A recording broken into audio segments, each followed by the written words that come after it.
এখন আমাদের বাংলাদেশে তো আইন তো সবই আছে, কিন্তু কেউ তো আইন ওই মানছে না। এখন সমস্যা হলো যে যদি কোনো বাসায় বা কোনো ফ্যামিলিতে অভিভাবক যদি আইন না মানে, তিনি যদি বেআইনি কাজ যদি করে, তাহলে তার কিন্তু সন্তানদিও কিন্তু আইন মানবে না। আপনি দেখবেন যে যদি কোনো পরিবারে বাবা যদি ড্রিঙ্ক করে বাসায় ফেরে, অথবা মা যদি রাত 12টার সময় আসে, তাহলে দেখবেন এই প্রভাব কিন্তু ছেলে মেয়ের প্রতি কিন্তু অবশ্যই পড়বে। আপনি দেখেন কিন্তু এখন কিন্তু যে নির্বাচনটা হচ্ছে, এটা একটা সমসম নির্বাচন বা ডামি নির্বাচন টাইপের। কিন্তু সেখানেও কিন্তু দেখেন মারামারি হচ্ছে, খুনোখুনি হচ্ছে, ওই যে মার্ডার হচ্ছে। কেন হচ্ছে? এটা হচ্ছে কেউ ছাড় দিতে চাচ্ছে না, কারণ সবাই ভাবছে যে শেখ হাসিনার উদ্দেশ্যে এসে বলছে যে আপনি তো 15 বছর ধরে অবৈধভাবে পাওয়ারে আছেন, আপনি তো 15 বছর ধরে আপনি অসাংবিধানিকভাবে পাওয়ারে আছেন, আপনি তো 15 বছর জোর করে ক্ষমতায় আছেন, আপনি মশলাতে বসে আছেন, আপনি হালুয়া রুটি খাচ্ছেন, তাহলে আপনি একা কেন হালুয়া রুটি খাবেন? আমরাও হালুয়া রুটি খাবো। এই কারণে কিন্তু হালুয়া রুটি খেতে যায় কেউ কিন্তু কোনো ছাড় দিচ্ছে না। মানে দল থেকেও যে কেন্দ্র থেকে যে নির্দেশনা দিচ্ছে, সেখানেও কিন্তু ছাড় দিচ্ছে না। এখন আপনি যেহেতু পুলিশের বিষয়ে বললেন, আমাদের কিন্তু পুলিশ হেফাজতে নিবারণে মৃত্যু আইন 2013 এই সরকারের কিন্তু প্রণীত আইন। এই আইনে 12 ধারাতে বলা হচ্ছে, যদি কেউ পুলিশ হেফাজতে নির্যাতিত হয় এবং নির্যাতনের পরে যদি কেউ মারা যায়, তাহলে এটা কিন্তু এই ধারার অপরাধ। এবং সেখানে 12 ধারাতে বলা হচ্ছে যে পরবর্তীতে কেউ বলবে যে আমি ডিবি হারুন বা ডিএমপির কমিশনার হাবিব বা additional IG special branch Monirul ইসলামের কথায় আমি এই কাজ করেছি এবং নির্যাতন করেছি। এই আইনের স্পষ্ট 12 ধারাতে বলছে যে this is of no excuse. আবার আমাদের পুলিশ আইন 1861 23 ধারাতে স্পষ্ট বলা হচ্ছে, আপনি শুধুমাত্র আইনসম্মত কাজটি করবেন, আপনি কোনো বেআইনি কাজ করবেন না। কিন্তু ওই যে আমি আপনাকে যেটা বললাম, যিনি আমাদের প্রধান নির্বাহী, যিনি আমাদের প্রধানমন্ত্রী, তিনি তো 15 বছর ধরে তো অসাংবিধানিকভাবে ক্ষমতায় আছেন এবং একটা সন্ত্রাসী কায়দায় উনি এই যে আগামী 2024 সালে যে নির্বাচন, এই নির্বাচনটাও কিন্তু উনি সংবিধানের একটা ভুল ব্যাখ্যা দিয়ে, অপব্যাখ্যা দিয়ে উনি কিন্তু ক্ষমতা কন্টিনিউ করার চেষ্টা করছে। এই কারণে আমার পুলিশও কিন্তু আইন মানছে না।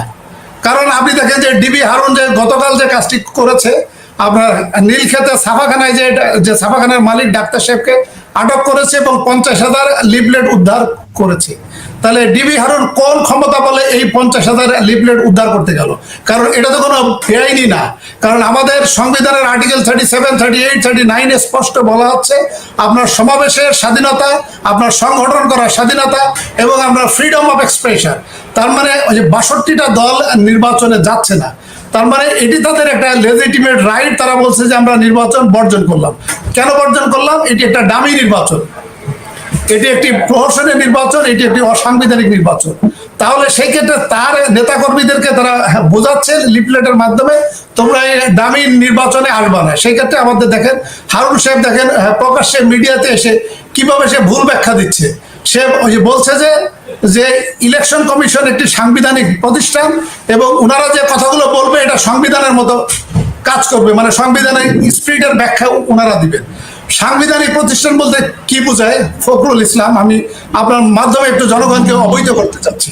সাংবিধানিক প্রতিষ্ঠান শুধু বলতে এটা বোঝায় যে সরকার সাংবিধানিক প্রতিষ্ঠানের কর্মকর্তাদের বা কমিশনারগণদের শুধুমাত্র নিয়োগ দিতে পারবে, কিন্তু তাদেরকে চাকরিচ্যুত করতে পারবে না। আমাদের মতো যেমন আমরা যেমন সরকারি কর্মকর্তা, সেনাবাহিনীর লোক যেমন সরকারি কর্মকর্তা, সরকার যদি চায় আমাদের কিন্তু 25 বছর পূর্তিতে অথবা আমরা যদি কোনো মিসকন্ডাক্ট করি, তাহলে কিন্তু আমাদের বাধ্যতামূলক অবসর দিয়ে দিতে পারে।